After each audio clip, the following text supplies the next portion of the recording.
Here you go, Stuart. Going your way, Yep, buddy. How would evolving technologies help you? yeah, how evolving technologies help you. And we've got to think about this from a design perspective. So I'm going to try to put my best design hat on because, I'm really hands-on sort of guy and have been for many years. So thinking about this from a design, perspective.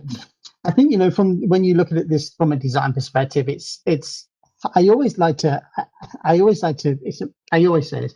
I always like to think about it how my father would think about it. My father was a terrific craftsman over the years. He was a carpenter for years. And it was, he had a box of tools, like a mechanic has a box of tools. And it's when you break out the chainsaw versus when you break out the really little small saw, and it's when to use those. I think when you look into the blueprint itself is what the blueprint is asking and going over some of the new syllabuses is when do you start using those tools? When do you choose this? What's the reason for doing this? When you look into infrastructure of code and the blueprint talks about tools, the awareness, and when you should use those, the orchestration platforms, and the two main languages as well, which I'm pleased to see they've put, Python in there. So sorry if you're a Go fan, but we've chosen to go with Python on this one. And then tools as well, like Ansible, hugely popular within the community. But to talk about what Daren said as well is I don't believe there's going to be any situation in this exam here where you're going to be expected to write 2,000 lines of Python code, or work with Ansible modules, or do the implementation.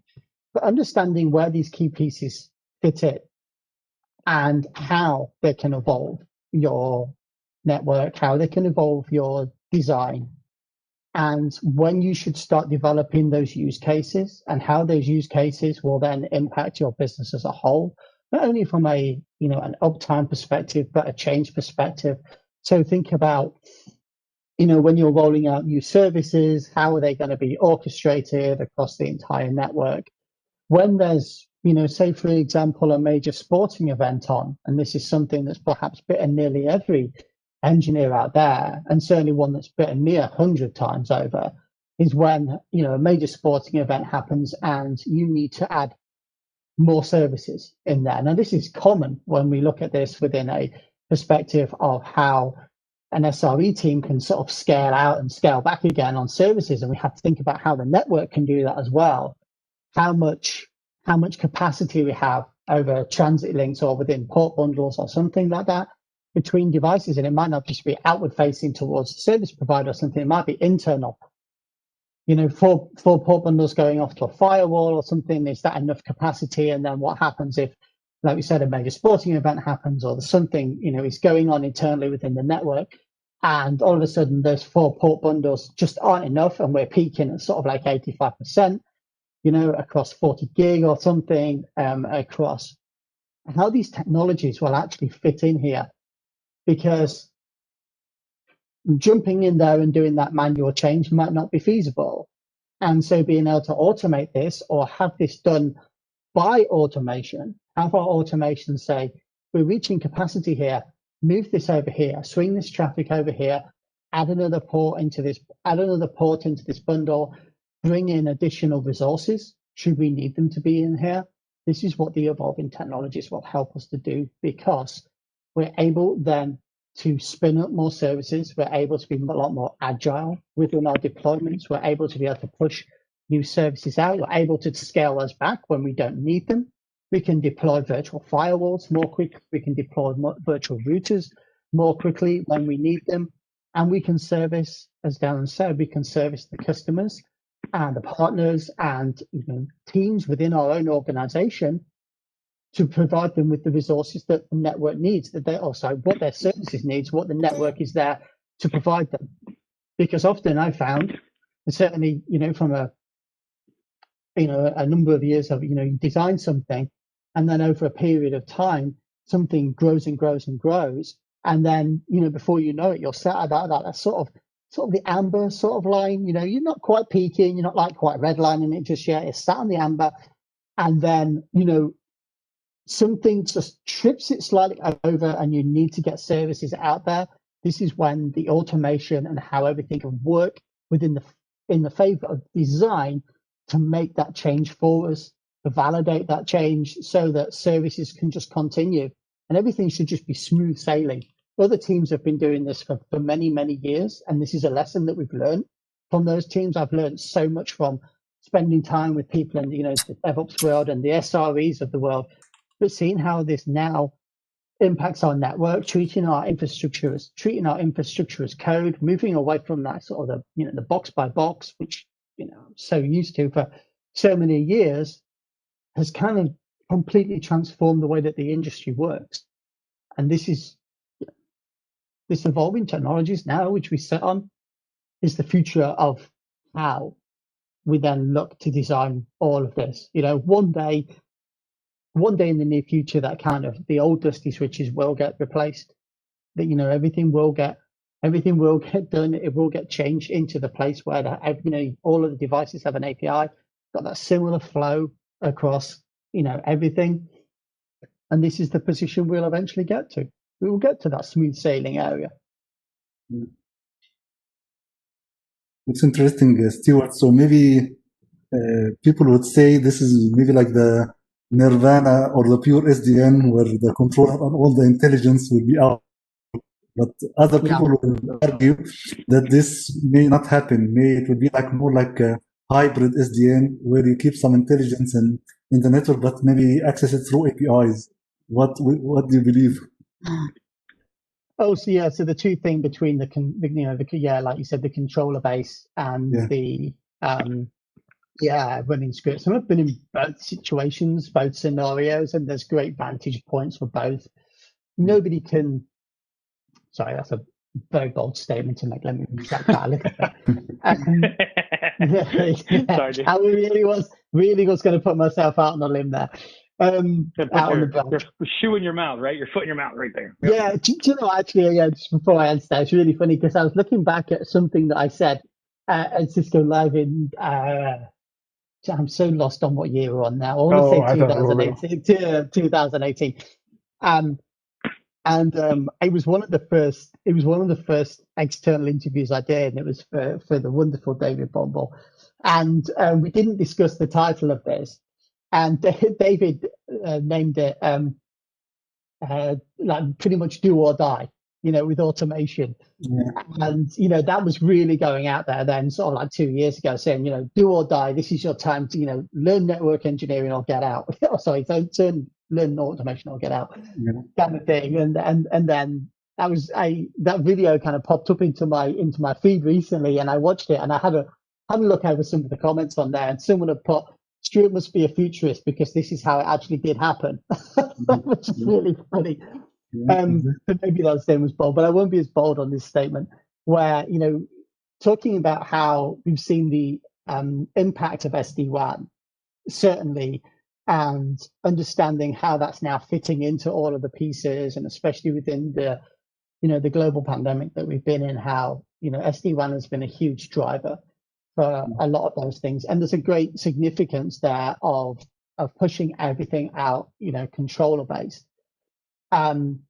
From the controller, and the controller is interesting. You can see the work that SD-WAN does and the work that NSO does, and it's a fantastic piece to do. Automation and orchestration through across a huge multiple region and setting everything up for policy.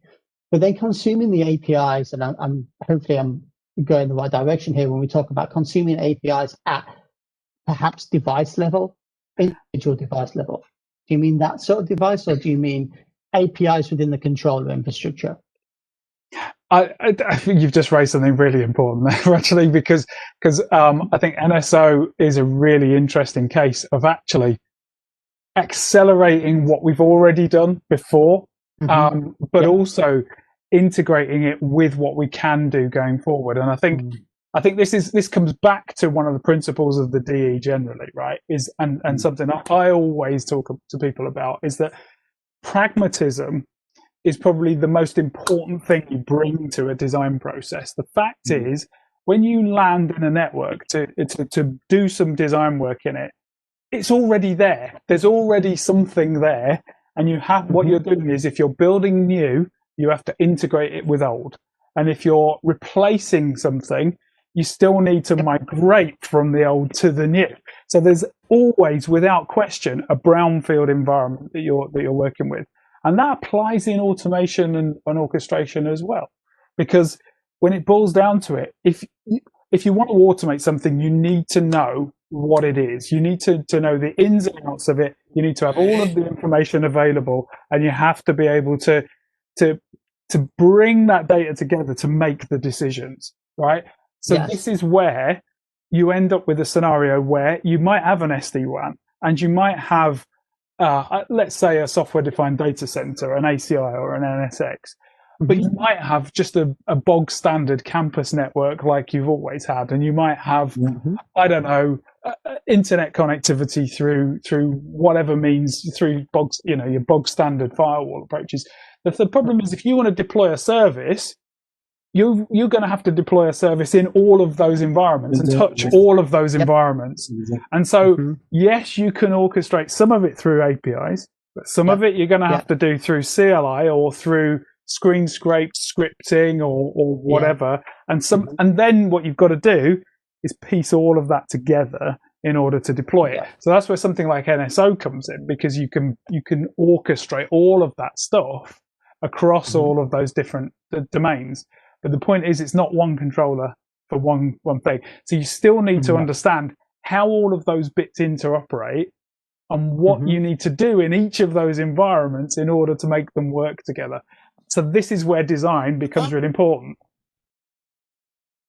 Because it's design of a service. It's not just design of a network. And I think that's really, really, really important. You've probably gathered. I realise that's important because I jump about and start shouting. But you know, it's